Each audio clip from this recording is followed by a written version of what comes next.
We are not professing to tell you the complete story of these activities. We are professing to tell you the complete story that we know. Right. But these records that we've uncovered don't tell the story. They tell pieces of it.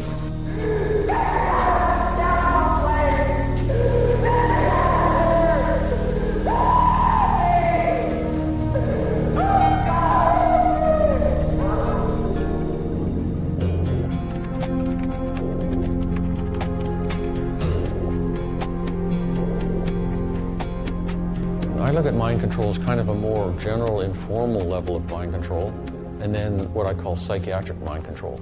So psychiatric mind control is there's actually a psychiatrist or a doctor right there interacting one-on-one with the person who's the target of the subject. The more kind of general global mind control just works by control of the media, control of information, disinformation, propaganda, and I think our culture basically is run like that. It's very pervasive. The basic gist of behaviorism is Pavlov's dog experiment, where you have the dog that eats its meal and it salivates when you put the meat out. Then when you ring a bell at the same time, the bell gets paired with the salivation. And then what you find, if you condition it enough times, you can just ring the bell and the dog will start to salivate. So that's classical conditioning. There's Skinner and Watson, both experiment on children. Skinner actually on his own daughter had her in a Skinner box for a good chunk of the first 2 years of her life, which was a very enclosed environment. It was actually physically a box. The temperature was controlled. And he thought that was a good way to bring up children and get them to perform exactly the way they should. So it's basically just repeating something and getting it ingrained in the person's psyche. And that basic principle is used in mind control, used in advertising, used all over the place all the time. When you look at the techniques that are used in mind control, a lot of them are pretty low tech, like sensory deprivation, sensory isolation, food deprivation, kind of good cop, bad cop interrogation techniques. We know that hypnosis more or less was used in Greek healing centers BC. So all these techniques have been around, and I assume that what we have now is the same sort of palette of techniques with a lot of technology and sophistication added on top. Mind control's probably been around for tens or hundreds of thousands of years. It probably was well developed in ancient China. In terms of actual documented mind control, it really begins in the Second World War. During the Second World War, there was no, in the United States, there was no central coordinating intelligence agency. There's all this fragmented, different branches of the military, and the decision was made to create a central intelligence agency called the Office of Strategic Services, the OSS, which operated till the end of the war. And then there was kind of a 2-year lull period, and then in 1947 the CIA was formed, mostly from prior OSS guys. The buildings behind me were the headquarters for the World War II Office of Strategic Services. It was here that the first halting steps toward mind control began. The shaper and molder of OSS was General Wild Bill Donovan. In this anything-goes atmosphere, Donovan appointed this man, Stanley Lovell, a Boston industrialist, to break new ground in many scientific and technical fields. He later wrote of his OSS job that it was, quote, to stimulate the Peck's bad boy beneath the surface of every American scientist and to say to him, throw all of your normal law-abiding concepts out of the window. Here's a chance to raise merry hell. It was in this atmosphere that the search for mind control began. It was the Cold War, and especially the trial of Joseph Cardinal Mindszenty, who was forced to testify in a Hungarian court that he was a spy. And then later, the Korean War, with the coerced and mainly fraudulent confessions of American servicemen. My germination took place on the... that would spark intense interest in intelligence circles about brainwashing. In this setting, you can get people to do most anything, do you see? Because you don't have to lay a hand on them. And by the time you get through and you go up before the judge, the fellow says, were you a spy? He says, yes, I was a spy. The Chinese never really had this kind of a state police system. They would get him in, and all this fellow does is ask you to write, rewrite, and talk to him about your whole life. Graduated from pilot training in 1949. While the purpose of the study was to find out about communist brainwashing techniques, CIA documents show that the agency was interested in developing mind control methods of its own to precondition and control Chinese living in this country to be sent back to their homeland as CIA agents. The documentation on G.H. Estabrooks, who was a contractor during the Second World War, proves that active mind control experimentation was already going on in the 1941 to 1945 time frame. The Office of Strategic Services, which is the precursor of the CIA, was studying different types of drugs, interrogation techniques, and G.H. Estabrooks was creating super spies, Manchurian candidates, using hypnosis and other techniques that were used operationally during the war. And the OSS then was shut down at the end of the war, and most of the personnel then became the new CIA in 1947. And the CIA's programs begin in 1950 and run forward to 1973. And then after 1973, everything is classified. The man who would oversee the CIA's research into drugs and most of the agency's behavior programs is this man, Dr. Sidney Gottlieb, a chemist. He retired in 1973 and destroyed the records of this work. In sort of a valedictory letter, Dr. Gottlieb wrote that he and his colleagues had been able to maintain contact with the leading edge of developments in the field of biological and chemical control of human behavior. Dr. Gottlieb also testified before the Senate subcommittee, but from an anteroom where he could not be filmed. Qualifications would be the subject selected to produce the kind of behavior that you wish, the amount of time, the procedures that are utilized, and the motivations of the people who are designing, executing, and administering the procedures. You're asking whether an individual can be, under hypnosis, influenced, coerced, persuaded, shaped to perform an antisocial act, or a destructive act, or an act of violence. My answer would be yes. This term Jekyll-Hyde personality is used repeatedly by G.H. Estabrooks. He, at various times, did seminars on military uses of hypnosis and creating the super spy on a variety of different military bases. In 1943, in his textbook Hypnotism, and as late as 1971 in an article in a magazine called Science Digest, he describes creating Manchurian candidates, which is artificial multiple personality, just like the Bourne identity, during the Second World War for operational use on contract to the Army. He would create, there's Jones A as the original guy, then he would create Jones B, which he called a Jekyll-Hyde personality. So he used this phrase Jekyll-Hyde personality quite a lot. And an example of an operation would be Jones is called in to see this colonel, and the colonel has been told what the hypnotically implanted code word is. It's "the moon is clear."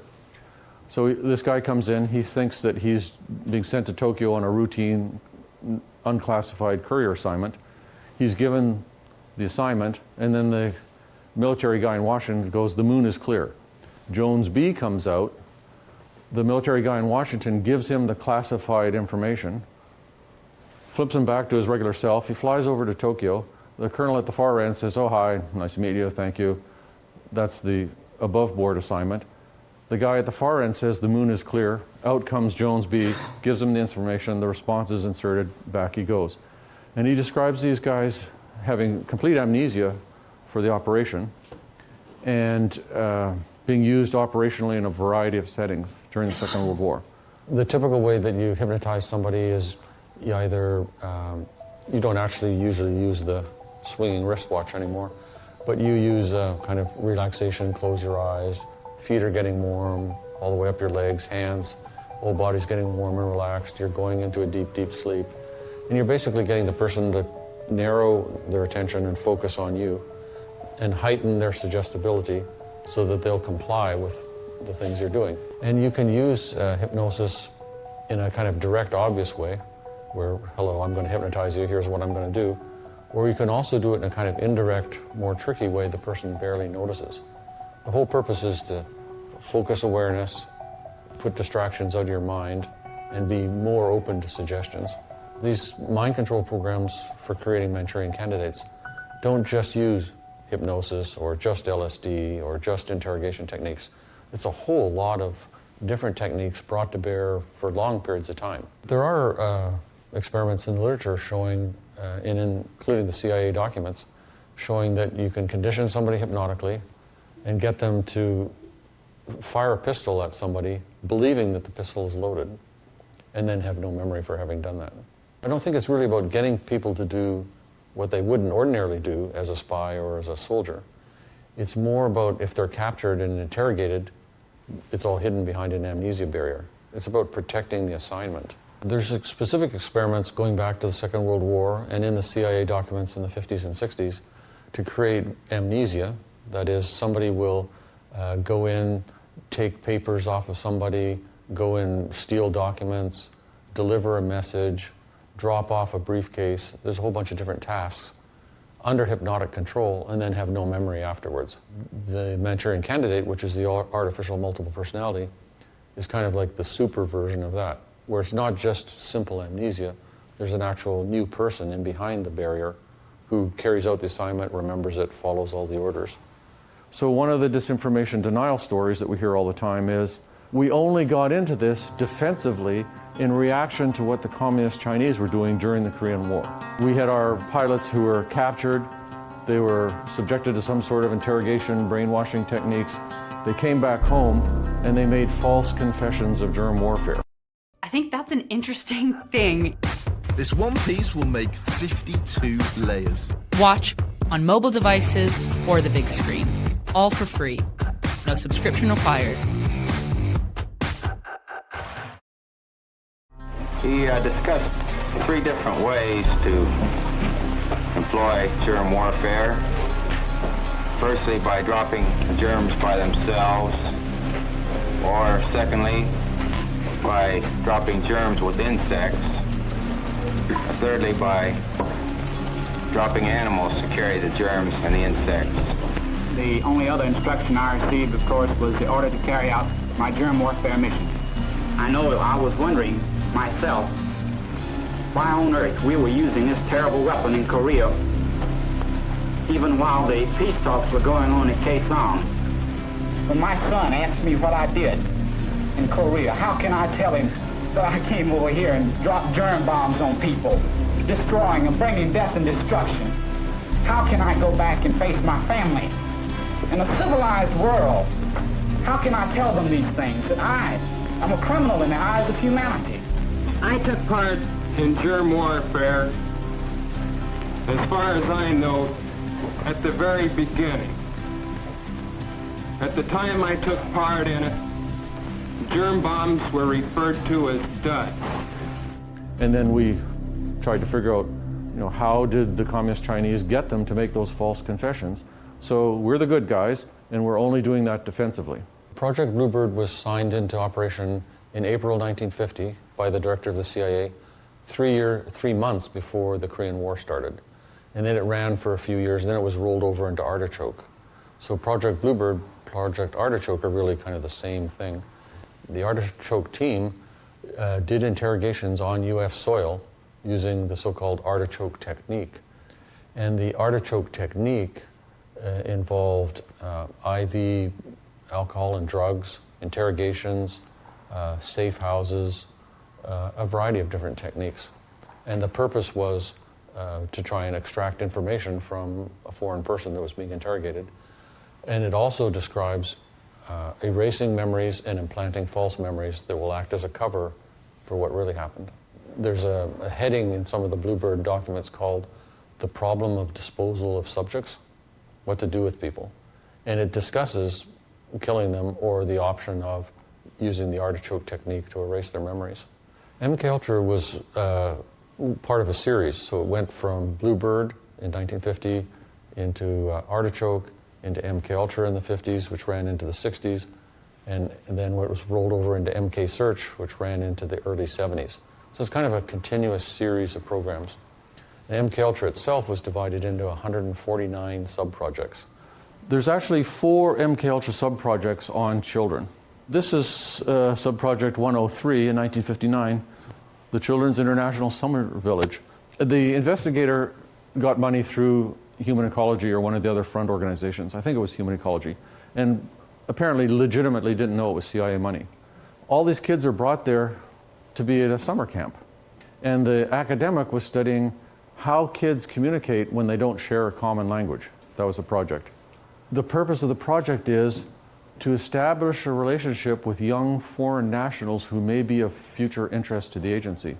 In 1938, Dr. Albert Hoffman in Switzerland was looking for new drugs in the treatment of migraine headaches. He had been studying substances that came from the molds that grow on rye plants. Now, it turned out that these substances were of no use in the treatment of migraine headaches, but subsequent investigation showed that they are very fascinating indeed in the changes that they produce in our mental state. LSD was invented kind of by accident in the early 1940s at Sandoz labs in Switzerland. Albert Hoffman was the chemist who kind of stumbled on it and ingested some and went on an LSD trip. The Navy appears to have started LSD experimentation in the late 40s. The CIA got into it starting in 1950. And there was a lot of excitement amongst the contractor doctors for civilian therapy use of LSD. That is actually a therapeutic tool. I give the CIA a total credit for sponsoring and initiating the entire consciousness movement, counterculture events of the 1960s. Dr. Timothy Leary, the 1960s Johnny Appleseed of LSD. The CIA funded and supported and encouraged hundreds of young psychiatrists to experiment with this drug. The fallout from that was that the young psychologists began taking it themselves, discovering that it was an intelligence-enhancing, consciousness-raising experience. The CIA's interest in LSD was intense. The worry was that the Russians would get hold of it. Were the Soviets into LSD? I'm going to have to say I'm sure they were, but if you ask me to prove it, I've never seen any direct proof of it. But at one point, intelligence information received from Switzerland said that Sandoz Laboratories was about to put 100 million doses of LSD on the open market. And it caused enough concern within the agency that the United States was prepared to buy the entire supply. The CIA was concerned that the Soviet was going to buy up the entire world's supply of LSD from Sandoz Pharmaceuticals, which they wanted for their own mind control experimentation and interrogation. So they contracted with Eli Lilly Company in 1953 and 1954 for $400,000, which was a lot of money back then, to manufacture and supply a secure quantity of LSD to them. So the first manufacturers and distributors of LSD in North America was Eli Lilly Company. LSD works on the serotonin system in the brain. The first selective serotonin reuptake inhibitor antidepressant, which works on the serotonin system, was Prozac, manufactured by Eli Lilly Company. So how they developed their expertise in brain serotonin physiology was by being the first manufacturers of LSD. Lilly has been for a long time really committed to discovering and developing medications to help people with serious mental illnesses, certainly including depression, and of course Prozac, which is arguably the world's most widely recognized antidepressant, has been marketed since 1987 and is the drug which, as several people have noted this morning, is the first and the only antidepressant which actually has a labeled indication for the treatment of children who are depressed. This is a very small quantity of LSD-25, but all investigators report that it is enough to produce a temporary psychotic dissociation state in any healthy adult. The scene which follows shows what happened to Ronnie after he drank the LSD-25 solution. I'm going to give you this cup that contains lysergic acid, 100 micrograms. I have to maintain my attention. It's an effort to talk to you right now, for instance. Reality. It seems to feel that I'm going to watch it. You have the feeling that the rock feels that you are watching. Is that correct? Well, somehow or other, I think that I'd like to rescue myself from the idea that there's so many different realities here. I'd like to find out what reality I'm in. Does it seem like you've been here a great long time? I've lost all time perception. Just trying to keep things or true situations, trying to be aware of it, trying to stay in contact with reality. Have you felt a waxing and waning of reality? Well, sometimes I've been confused about which is reality and which isn't. I mean, what little situations I was aware of noises, for instance, that may have been to annoy me and may not have been. And rather than investigate, I just sort of let them go. This feeling comes over me of almost like the singing, of angels or something. I think it's the soundtrack or the film going through the machine. Look at the picture. I'm right here. Do you feel that you're very close to us in your thinking? No.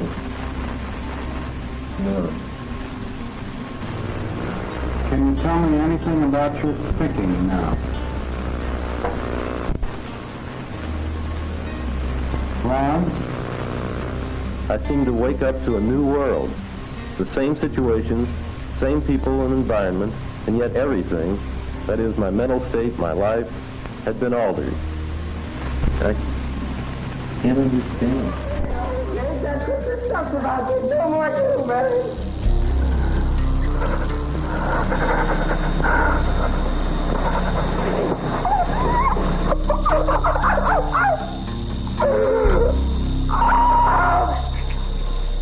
God, no! No! Get me out of this terrible place! Get me out of here! Help me! Oh, God, help me! We are continuing our experimental work with hallucinogenic drugs, such as mescaline, cannabis, adrenochrome, etc. The CIA and the Army and the other branches of the military all kind of operate as a group with a lot of cross communication. So they developed a series of drugs, one of which is called BZ, which is a kind of super LSD where you go on a trip for about 4 days. In the mid-70s at Senate committee hearings, the General Counsel for the Army released a list of about 125 drugs that the Army had tested for mind control.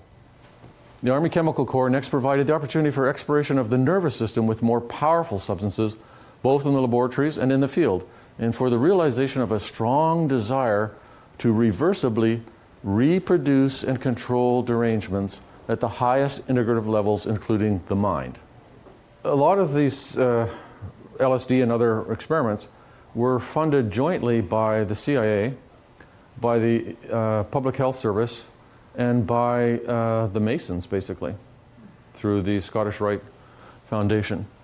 The cutout organizations, the front organizations are called cutouts. The Human Ecology Foundation, which was one of the front organizations through which the CIA funneled money to other investigators who often legitimately didn't know it was CIA money. Well, they were people at obscure institutions like Cornell, McGill, MIT, Johns Hopkins, Columbia, Princeton, Stanford. So these experiments at top secret clearance level were done at basically all the major teaching institutions in the United States. Other Army experiments continued on mental patients around the country. Work done at the Tulane Medical Center in New Orleans involved several drugs, hallucinogenics, and electrodes implanted in the brain. The chief researcher was Dr. Russell Monroe, now head of the psychiatry department at the University of Maryland. Was this patient aware that she was being given LSD? Yes, I mean, they were told that they would be given some medication, and they should have... Specifically LSD? Well, we told them, I don't think that they would have even known what LSD was then at the time. They were told that they were going to they would be given some medications which might make them feel worse. They were looking for an incapacitating agent, an agent that would not harm the person permanently, but would incapacitate them temporarily. That seemed like a a humanistic way to to wage a war, if war is necessary. Back in the days when I first came here, there was a famous therapy program that operated in Oak Ridge for over a decade. And this program specifically targeted and tried to help serious mentally disordered offenders, people who'd done very serious and terrible crimes. The goal of the program was to try to help these people understand their own behavior, their own motivations, their own background, in an attempt to try to help them avoid that kind of violent behavior in the future. And it was a very radical program in the sense that it used techniques that had not really ever been tried before. The program, for example, used a lot of what we called in those days defense-disrupting therapies.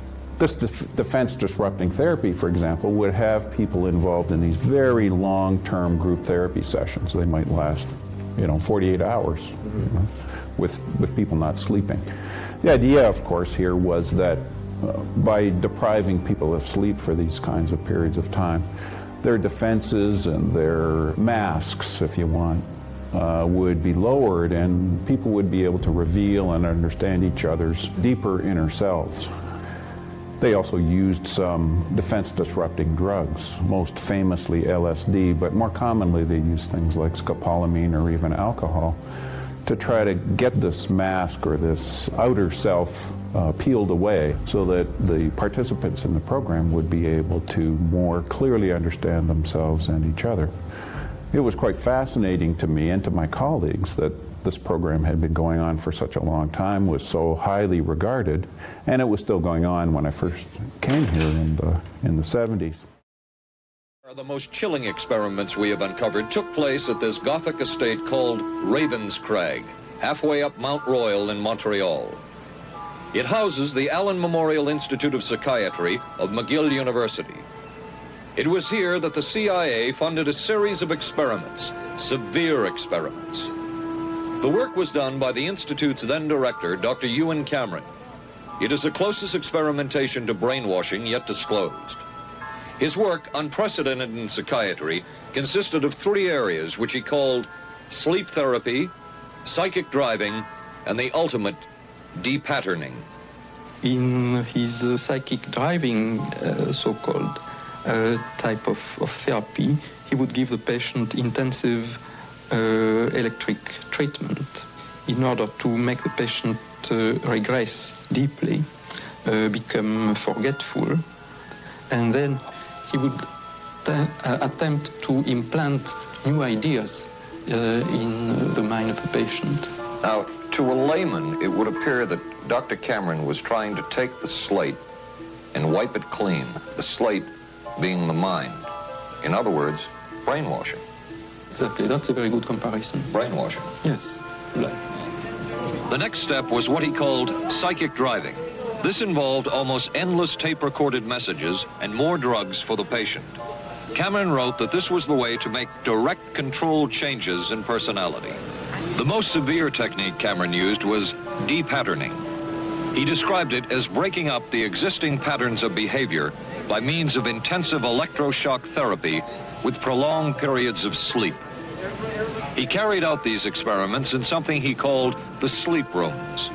Cameron used this combined sleep electroshock treatment on patients as long as 30 days. One patient he kept asleep for 65 days.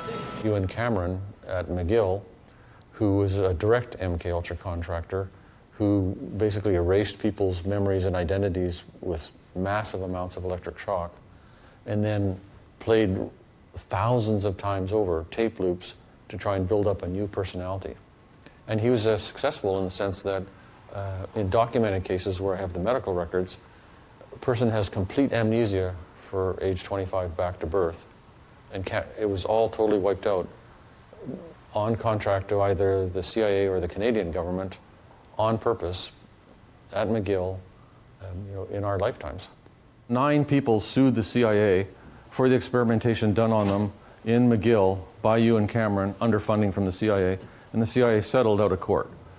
Normally, when you do ECT, you push the button and there's zzz, electricity goes through your brain, and that's it. That's one dose of ECT. In the Page-Russell technique, the button is pushed 6 times. There's 6 times the energy. So this is the equivalent of over 600 electric shock treatments delivered between May and September. And Ewan Cameron published this in mainstream leading journals, and he called it depatterning. It's totally business as usual, nothing out of the ordinary going on. And it'll say, blood pressure such and such, patient incompetent of stool and feces, patient disoriented ×3, which means she doesn't know who she is, she doesn't know where she is, and she doesn't know what the year is because she's been depatterned. She literally couldn't control her bowels or bladder, didn't know her own name, didn't recognize her husband or her children, wiped out. Because the idea is you're trying to wipe out that old mental illness, and then after you've done the depatterning, you want to create a new personality. And the way we did that was psychic driving. Psychic driving involved playing tape loops for hours and hours and hours and hours and hours, either in the doctor's voice or the patient's voice, saying, you love your mother, or you're a good citizen, or whatever it might be. And there would be weeks of barbiturate and other medication-induced sleep, and sometimes he would throw in some hallucinogens. This was just a guy trying to learn how to help patients.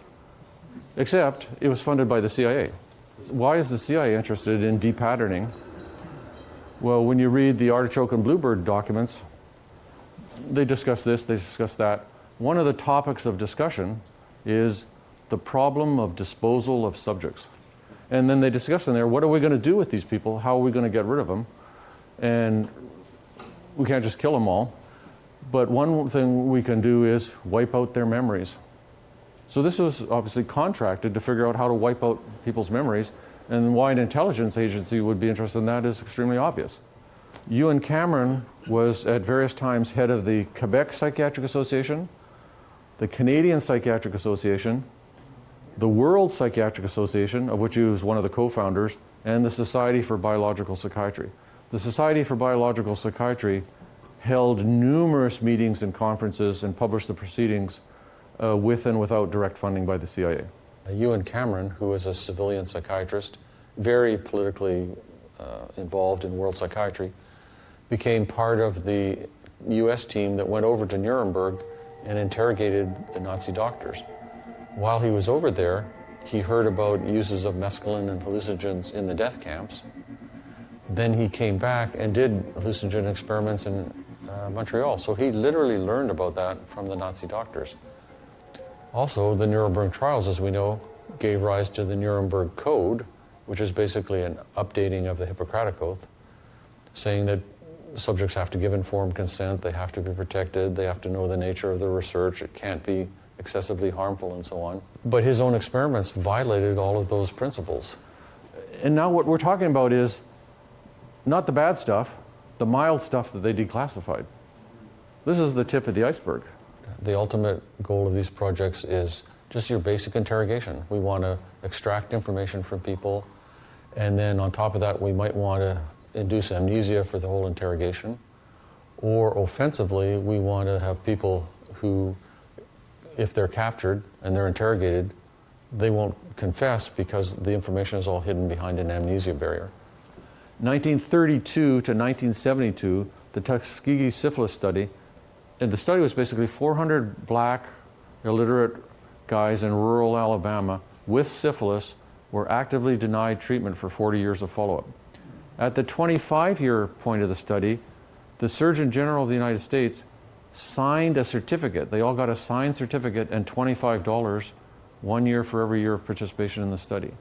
400 guys for 40 years engaged in how many acts of intercourse and fathered how many children with congenital syphilis, none of which could be identified or treated? I mean, it's literally Nazi death camp level ethical violations. Pedophiles will commonly tell, if it's the person's daughter, this is our special secret, this is how daddies show love. It's so special we shouldn't talk about it. But actually, of course, they know perfectly well that it's a crime and they don't want to get caught. So it's the same thing with the CIA doctors. They know that it's so outrageous to say, hi, I'm being funded by the CIA. They're trying to figure out how to interrogate people and wipe out memories. Would you mind participating in an experiment where I can help teach the CIA how to do that? It'll never get approved by the ethics committee. No patient will ever consent to it. So they have to consciously, deliberately cover it up. The effort to cover it up is just kind of saying, oh, it's a funny coincidence, reporting it in the mainstream media. Everybody kind of goes, well, that's good, what's on TV tonight? And it just kind of passes by. And that's kind of the way the cover-up of all this mind control experimentation worked. It's not that it didn't happen, it was published in all these mainstream journals. And at the bottom of the papers, it often says, funded by Department of the Army, funded by U.S. Office of Naval Research, funded by Air Force Office of Scientific Research. It never says funded by the Central Intelligence Agency. But we know that just from reading the journals that it's military funded at a minimum. And I think that the mainstream media is just more and more and more and more of a propaganda arm and less and less independent all the time. 80%, in Gallup surveys, 80% of people in the United States do not believe that Lee Harvey Oswald acted alone. So only 20% of people have bought that story. I mean, we just live in a whole culture of fake stories. A woman comes to the emergency department claiming that her boss at her university made her sit in a room entirely lined with leaves and gave her a bunch of LSD, and she's had a bad trip and now she's in the emergency department. This is the Ames Leaf Room, called the Ames Leaf Room because it was designed by Dr. Ames on contract to the Office of Naval Research. It's basically a box that's got leaves glued to all the walls, and it's open at this end. You can look into it. The subject is sitting in the Ames Leaf Room, and he's got two knobs that he can move to adjust that white bar that's at the far end of the room. And he's got it adjusted so it appears to be perfectly horizontal to him. While he's in the Ames Leaf Room, he's wearing these goggles that have special lenses called anisoconic lenses that distort all the angles so that nothing seems to meet up properly. It's all out of perspective, doesn't make any sense. And he's high on LSD,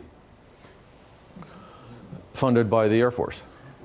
So as a result of this experimentation, Dr. Marazzi was able to determine that if you sit in a leaf room wearing lenses and you're high on LSD, you can't see straight. This is incarcerated sex offenders are the experimental subjects here. The psychiatrists involved all were our former military psychiatrists, documented fact, and they're cleared at top secret under the MK Ultra contract. And what they do is they give these guys LSD, marijuana, barbiturates, and they interview them, aka interrogate them. And the purpose of the project is to try and get them to confess to sex crimes that they've never been charged with. And the purpose of that is because you want to see if you can give this concoction of different techniques to an enemy agent or some person of interest, will they confess to something that they wouldn't otherwise have confessed to? Intelligence is nothing really other than information and knowledge. For the days of Socrates, by various methods, and even before that, mankind has been seeking knowledge of everything that influences his own life or the life of the nation to which he belongs. But the idea that it is necessarily nefarious, it's always engaged in overthrowing governments, that's false. At no time has the CIA engaged in any political activity or any intelligence activity that was not approved at the highest level. The KGB is one of the most sinister organizations that ever was organized. Do we have an application of morality in our activities they don't? Oh, far more than they do, yes. Could you talk on that subject? Well, only that, as far as I know, we don't engage in assassinations and kidnappings and things of that kind. As far as I know, we never have. As far as we know, they have and done it quite consistently.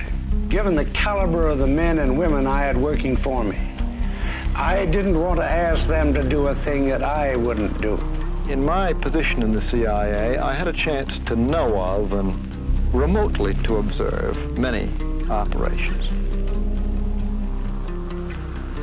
And I will not deny that there were occasions when the Americans involved in these, as it were, out on the front, had, as people do in wartime, to undertake actions that were contrary to their moral precepts. You can't take on operations of this, covert operations, or overt for that matter, of this scope, draw narrow boundaries of policy around them, and be absolutely sure that those boundaries will never be overstepped. I can assure you that the CIA, when I was there as director, and I'm quite sure it's the same with Mr. McCone, has given these committees full information about what it's doing, how it's spending its money, and how it operates. We've had some statements from those who are supposed to receive this testimony that they really don't know and don't want to know what the CIA is doing. When I appeared before them again and again, I've been stopped by members of the Congress and said, "We don't want to hear about that. We might talk in our sleep. Don't tell us this." What in the world were they looking for with the magic mushrooms? I think the best answer to that is that they were looking for fundamental information on compounds that would be capable of causing changes in behavior, changes in mental attitude. Did you ever consider what would have happened if any of these substances were given to, say, unwitting people? Oh, I don't remember having considered that specifically. What if you... I trust perhaps you've thought about it. Well, I haven't worried about it. I guess I must seem very, very cold-blooded about this, but I don't recall ever having been very much preoccupied with that issue. The best-known case is that of this man, Frank Olson, a chemist employed by the Army Chemical Corps, who in 1953 was slipped LSD unknowingly at a meeting with CIA officials. Shortly after that, Olson went into severe depression. He ended his life at this New York hotel by diving through a shaded closed window in his 10th floor room. Frank Olson was the first known fatality in the CIA's LSD program. Frank Olson was working at Fort Detrick, which is the basically chemical warfare center of the Army, where Amedeo Marazzi worked, who was the Ames Leaf Room guy. And he was directly involved in LSD and other experiments. It looks like he was just about on the edge of becoming a whistleblower.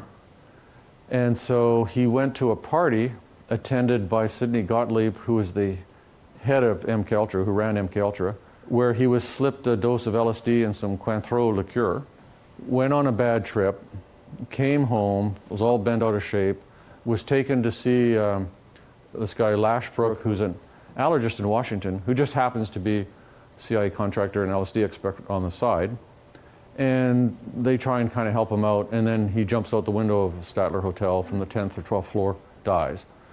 But actually, it's entirely a cover story. It's almost virtually for certain he was pushed. Frank Olson's family read this, said, "Wait a minute, that's our dad. We didn't know this is tied into LSD experimentation." They got on the government, and Carter personally met with them and gave them like $750,000 settlement. Frank Olson's suicide slowed down the CIA's testing of LSD and other drugs, but only momentarily. The CIA was not the only government agency interested in the possibilities LSD and other drugs presented for mind control. The Army Chemical Corps first started working with the CIA and then branched off on its own. It too tested drugs on unwitting victims, and a death would result.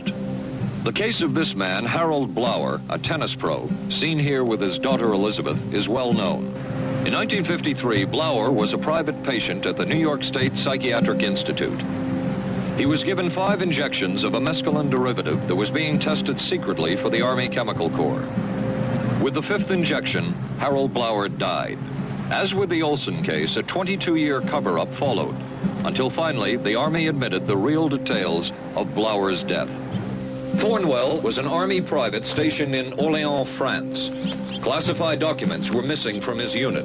Thornwell became a suspect. His 2.5-month interrogation included administration of sodium pentothal, hypnosis, isolation, and deprivation of sleep. Despite this severe questioning, Army intelligence was getting nowhere with Thornwell, and it was decided to slip him LSD. For 16 years, Thornwell never knew what had hit him. Tell me about the acid. I'd rather not. It's a bad trip. It's a bad trip. That was a bad trip. The pain was so excruciating. Felt like somebody was sticking me with 1,000,000 pins. You know, just everywhere. Oh, it just...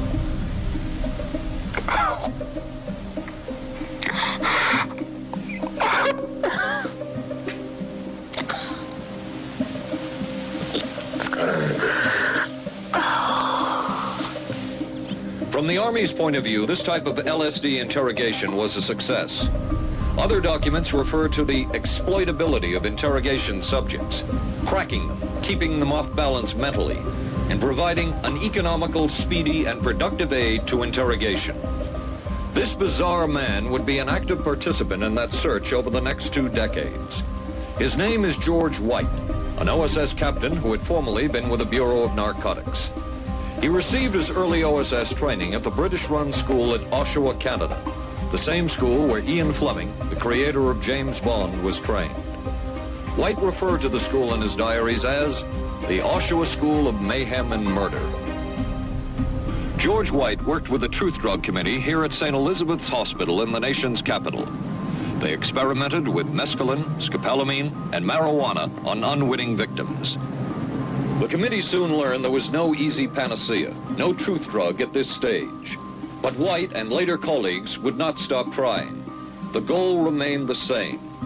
As this 1952 CIA memo says, the aim is controlling an individual to the point where he will do our bidding against his will, and even against such fundamental laws of nature as self-preservation.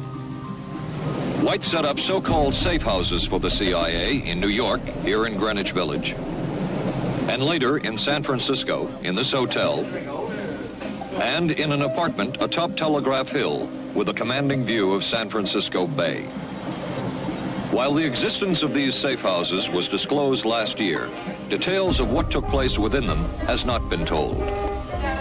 A former CIA official who worked in the safe houses reveals that they were used not only for drug testing, but to study sexual behavior and how it could be used to manipulate people.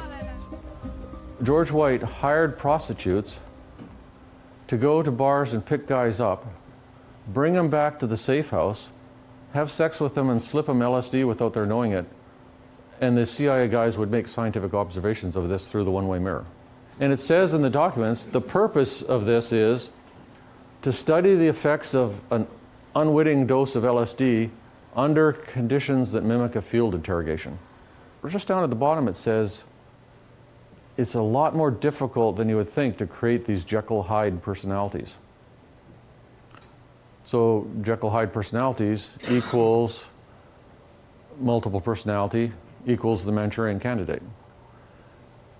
So why is there a comment about the difficulty of creating Jekyll-Hyde personalities when there's only one contact with each of the Johns? He has sex and he gives LSD. You can't possibly be creating a new identity in that guy. So the only possible person you could be creating a new identity in is the prostitute. These are Manchurian Candidate prostitutes who were being run through simulations to see whether they could turn a trick and attempt to extract information from the guy, and maybe LSD would help with that. These are unwitting civilians, haven't given informed consent, don't know they're getting LSD, and there's no follow-up. How did they go off the rails? Did they have fun? Did they go home? What happened? No idea whatsoever. Absolute and total violation of medical ethics. And there's doctors under MKUltra and MKSearch directly involved in this experimentation. In terms of the Manchurian Candidate, the idea is to use hypnosis, drugs, fear, terror to split off part of the mind. And then you can get control of that part of the mind separately, and that part of the mind can carry out missions. You could use sexual torture, you could use witnessing torture of others, you could use physical torture, mental torture. There's really no limit to it. Louis Jolyon West is known as Jolly West because he's a very jolly guy, I assume. Top secret cleared MKUltra contractor. One of his greatest accomplishments was killing an elephant at Oklahoma City Zoo with a dose of LSD. Louis Jolyon West, Martin Orne, Margaret Singer, and Robert Lifton were expert witnesses at the Patty Hearst trial. She's in her apartment with her boyfriend Stephen Weed when the Symbionese Liberation Army storms in, guns literally blazing, there's gunfire. Her boyfriend Stephen Weed's knocked out with a rifle butt. She's put in the trunk of the car, taken away to the Symbionese Liberation Army safe house, where she's kept in a closet for 45 days. There's mock FBI raids during which she thinks she'll be killed at any time. She's raped in the closet, extreme sensory deprivation, sensory isolation. She then subsequently participates in a bank robbery under the name of Tanya and is photographed during the bank robbery. There was a murder in Dallas, so they called him in to examine the murderer, whose name was Jack Ruby. Now flash forward to the 1995s, Timothy McVeigh is arrested for the Oklahoma City bombing, taken to Tinker Air Force Base, where he alleges that a computer chip was removed from his buttocks, and a psychiatrist has brought in Louis Jolyon West. He was involved in the UCLA Violence Project, which was actually approved by Ronald Reagan when he was the governor of California, but shut down by public protest before it actually became operational. And they were going to take sex offenders, put electrodes in their brain, and there would be both a tracking electrode and an immobilization electrode, basically. So they would track these guys when they were released from prison. If they went outside a restricted area, a signal would be sent to their brain, immobilizing them, and the police would come pick them up. Going back to the 50s, in the CIA military documents, and also in the general psychiatric and medical literature, there's very clear descriptions of putting electrodes in people's brains and then stimulating those electrodes with radio waves from a remote transmitter box and controlling the person's behavior, dramatic changes in behavior and mental state. Now we're at brain electrode experiments at Tulane. Robert Heath, what he did is he put electrodes in this gay guy's brain, who was 19 years old, and he studied his brain electrical activity, and then he hooked him up to a little belt. So I've got a little belt here. On his belt, he had a button in a box, and he could push the button because the wire went from the box to the electrode into his brain, and bring himself to kind of a pre-orgasmic state. So they had to take the box away from him because he pushed the button 1,500 times in 3 hours. They had him watch heterosexual pornography over and over and over and over while in a pre-orgasmic state to try and condition him to become straight. Jose Delgado, you can actually find him on YouTube. You can see the video where he's in the bull ring with the bull that comes charging at him. The bull's got electrodes in his brain. He pushes the box and the bull just goes over there. Neurophysicist Dr. Jose Delgado was financed by the Office of Naval Research. In this experiment, the bull is sedated. Electrodes are implanted in its brain. Delgado transmits an electronic impulse to the center of the bull's brain. Delgado has remote control of the animal. Recently released CIA documents refer to the feasibility of remote control of animals, and that special investigations will be conducted toward the application of selected elements of these techniques to man. This is his book, Physical Control of the Mind. We need a program of psychosurgery and political control of our society. The purpose is physical control of the mind. Everyone who deviates from the given norm can be surgically mutilated. Man does not have the right to develop his own mind. This kind of liberal orientation has great appeal. We must electrically control the brain. Someday, armies and generals will be controlled by electrical stimulation of the brain. This is a Yale professor of neurosurgery. He literally wanted electrodes in every brain in the population. The controlling elite would be so small, even the generals would have electrodes in their brains. No doubt, like everything else, it's become more miniaturized, more computer sophisticated, and probably can be controlled from satellites now, I would assume. There's documents going again back into the 50s under MK Ultra showing using either sound waves or electromagnetic waves that you can knock monkeys out, knock human beings out, make them disoriented, unwitting civilians have been exposed to hypnosis, LSD, chemical, biological, and radiological weapons. We know that these non-lethal weapons exist, that they can affect your mental state, your behavior, they can cause pain, they can cause confusion, they can knock you out. What are the odds that those weapons have never been tested on unwitting civilians? I say 0. On the one hand, it's sort of you can't do anything is the problem, because if somebody's beaming, this electromagnetic weapons at you from a satellite or from an aircraft, how are you going to know it's happening? How are you going to prove it's happening? And how are you ever going to get them to stop? It's impossible. On the other hand, I think that by far the best way to protect freedom and democracy is think critically, don't buy everything, research it, and be aware that you're subject to an awful lot of propaganda. We lack the trained men who would be able to plan and implement operations in an area we think is vitally important. Because of this, we are also requesting that your team of advisors include a senior officer who is thoroughly experienced in psychological operations.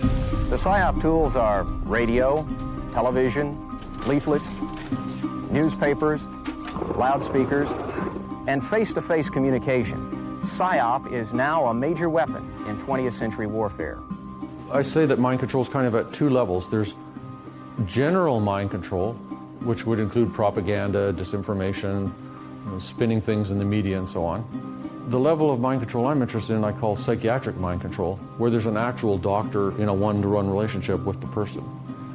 And I'm interested in that because it's a gigantic violation of professional ethics. So at Abu Ghraib and at Guantanamo Bay, we've got psychiatric level mind control going on. We see it very clearly in the light of day in both Abu Ghraib and Guantanamo Bay, where all the components of Bluebird, Artichoke, MK Ultra are still in operation currently. Sensory deprivation, sensory isolation, hooding, doing frightening mock killings, good cop, bad cop interrogations, waterboarding, sexual humiliation, cultural humiliation, electric shocks. All these things are being used for a fact currently. Trauma-based mind control is, the basic idea is, part of the interrogation technique is you frighten the person tremendously. And this happens and is reported by people who are captured in the Middle East and held. It also goes on at Guantanamo Bay, where you threaten them with death, you're going to execute them now, you take them out to be shot, but the guns never go off. There's behavioral science consultation teams at Guantanamo Bay that are psychologists who go in there and run the interrogation programs, run the psychological part of it. And there's physicians consulting to this because you don't want to push the guy, unless you do want him to die, you don't want to push him too far because he might die. And the techniques that we know are used are hooding, sitting in very stressful positions like crouched down against the wall for prolonged periods, sensory deprivation, sensory isolation, some degree of beatings, waterboarding. We know that there's sexual humiliation, there's humiliating their culture, the Quran and their religious beliefs. There's forcing them to do sexual acts with each other. Female military officers come in and come on to them sexually, aggravate them sexually. These are the techniques of mind control. There's not just one thing that you do. I've heard many people say they were in Monarch, and I filed Freedom of Information Act requests with all the branches of the military, Defense Intelligence Agency, CIA, and all of them said they had nothing on Project Monarch. I've met both Mark Phillips and Kathy O'Brien, and they're both extremely pleasant people. They seem very genuine. I don't think they're making things up. It's not some kind of a publicity scam at all. Whether every single detail of her story is actually historically accurate, I'd say somewhat doubtful.